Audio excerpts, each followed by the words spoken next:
What's up, everybody? Welcome back to Locked Up 365. Today I'm going to be doing a little Q&A session.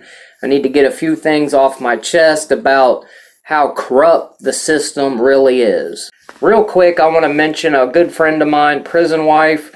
We started our YouTube channels about the same time. Anytime I've ever needed anything, we're always there to help each other out. So I want to give a big shout out to her.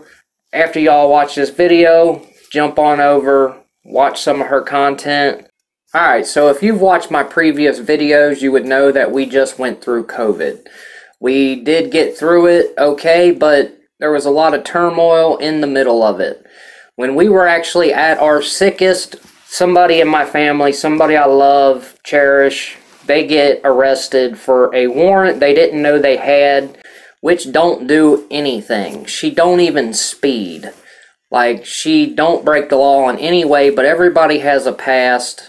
7 years ago, she was put on probation, and I'm not going to go into her whole situation, but she was put on non-reporting, and she ended up moving, and she got violated.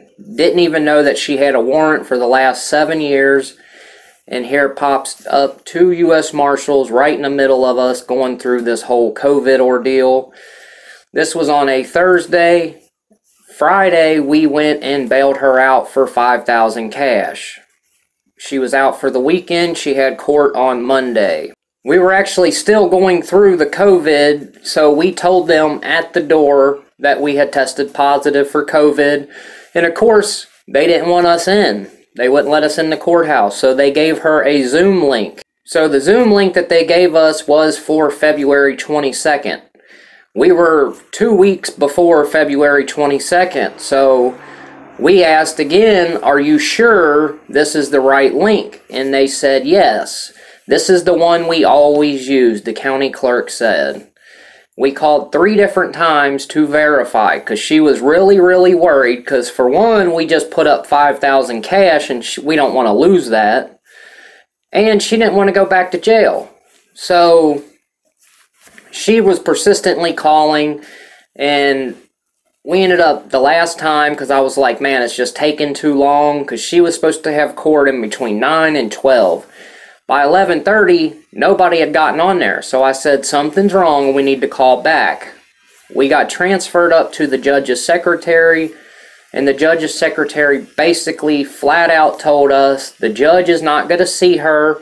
She was not supposed to get out on Friday. Apparently, she reviewed her case and seen, to them, all they see is she was on the run for almost 7 years. So, to them, that's huge flight risk. I get that. I understand that part of it completely. So the judge seen that she was on the run for 7 years and revoked her bail on Friday. But I was already there bailing her out before the paperwork actually went through. So the judge did not want to see her. They told us to get a lawyer and have the lawyer call. So I immediately called a lawyer and had the lawyer contact the judge's assistant to see if we could get this worked out to where they could reinstate the bond. Well, Tuesday morning, we wake up to the lawyer saying that she has to go turn herself in. He will get her out. Wednesday, he'll get her on the docket and get the bond reinstated. Well, Wednesday came and went without her being on the docket, and she's 3 weeks away from having court, and there's a $5,000 bond that's already paid. They still have our money, and they have her. Now, we did fire that attorney, and we hired a new attorney to fight this case, and he thinks that we have a pretty good case. Like, it's just been so long. Everybody that was on the case is gone. They're retired, quit, moved jobs, whatever. The only one that's still there is the judge that revoked the bond. And the judge that revoked the bond is the same one that gave her the $5,000 bond in the first place 7 years ago. I think that she does have a lot of things going for her. I just wish that the lawyer would be able to get her into court sooner than the first. She shouldn't have to sit in there for 3 weeks when she's got a bond that is posted.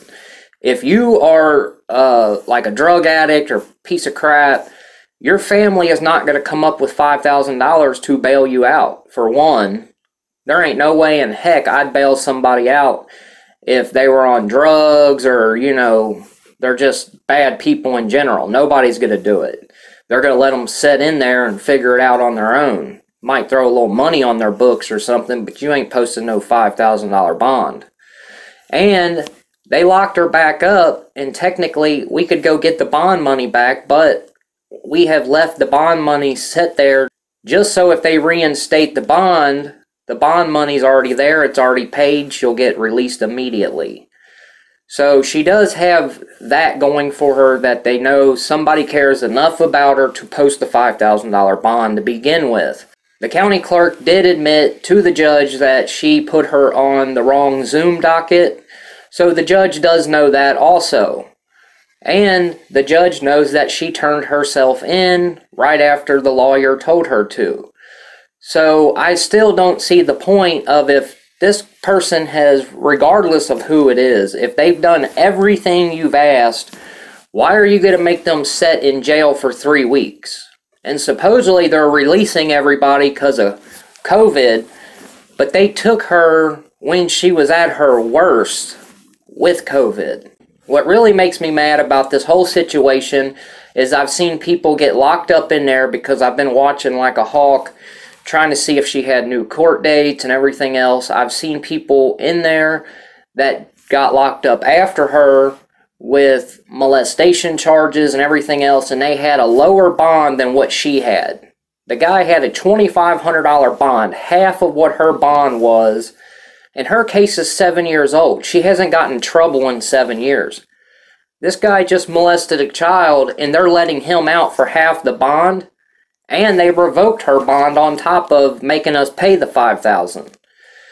That's what really makes me mad about the whole justice system. Like, I was in the system. I know once you get in, it's hard to get out. I finally got out, and I broke free of it, but the whole system is crap. At some point, you would have to think that instead of the judge saying it's the jail's fault that they let her out, and the jail's saying it's the county clerk's fault because they're the one that put the bond on there, and the county clerk saying, well, the judge is the one that put the bond on there in the first place, it's her fault. They're all pointing fingers at each other, and she's stuck in the middle of it. At some point, the judge should take responsibility for posting the bail in the first place. She put the $5,000 up. I get it. I know it was 6 years ago, but before the judge found out that she was released, she was already there at the courthouse. They sent her away. She was already on a bad Zoom link. So all this stuff compiled, the judge should have seen right there that she was trying to go to court and just say, you know what, I'm going to reinstate it. You're positive for COVID. We're not trying to spread this around. I'm very good at looking at both sides of what is going on. So I do understand they're thinking she's a flight risk because she was gone for so long.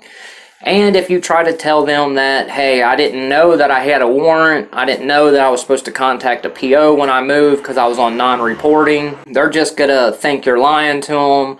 So no matter what you say at that point, you're screwed. Just since she has been in, there was a girl that caught 6 charges. They let her straight back out. She missed court. They rearrested her for a failure to appear, and they let her walk right out on her own accord once again. But her that's been not doing anything for 7 years, she's stuck in jail. She's pretty frustrated. So we've already spent $5,000 on the bond. Plus, I had to pay one attorney, then we had to fire him. Then we had to get another attorney, and then plus all the phone minutes and everything else. This has become a pretty expensive thing that just popped up out of nowhere. Alright, that's all I have on this video. I'm done with my rant for today. If anybody would like to follow me on Instagram, Facebook, or if you would like to donate to Locked Up 365, I'm going to leave the link in the description below. I want to thank everybody for watching. Have a good day. Be safe.